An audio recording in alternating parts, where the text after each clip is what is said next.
እነሆ በጉጉት ሲጠበቅ የነበረው የትንሣኤ ባዛር ዛሬም እንደቀጠለ ነው። የትንሣኤን በዓል ምክንያት በማድረግ የተሰናዳው ኤግዚቢሽንና ባዛር የደንበኞችን ፍላጎትና ጥያቄ ለማሟላት በሁሉም ነገር ተሰናድቶ እርሶን ለማስተናገድ በሩን ክፍት አድርጎ ይጠብቆታል።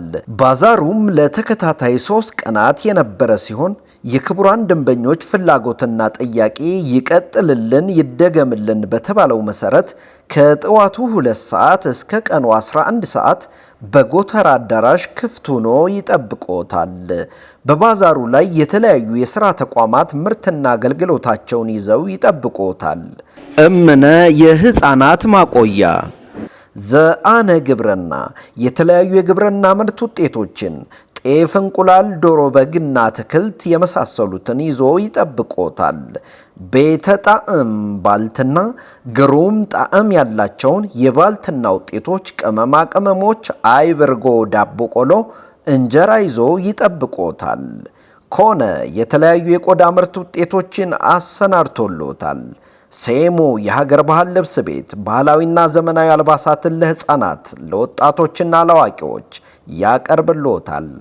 ኦመገዳም የእንጨት ሥራ የተለያዩ ፍልፍል ሥራዎችን አሰናድቶ ይጠብቆታል። ቤተ ኩሉ ዳቦ ቤት የተለያዩ ኬኮችን ኩኪሶችንና አይስክሬም ያቀርብሎታል። አገልግል ባህላዊና ዘመናዊ ምግብ ቤት ግሩም ጣዕም ያላቸውን በርገር፣ ሳንዱችና ባህላዊ ምግቦች እንዲሁም የተለያዩ መጠጦችን አሰናድቶ ይጠብቆታል።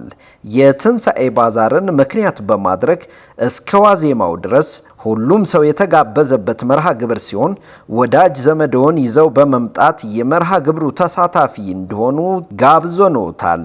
አድራሻ ጎተራ ወረዳ 8 ከአጋዚያን ትምህርት ቤት ገባ ብሎ። አዘጋጅ የማህበሩ የልማት ተቋማት። የመግቢያ ዋጋ ለሁሉም ሰው በነፃ።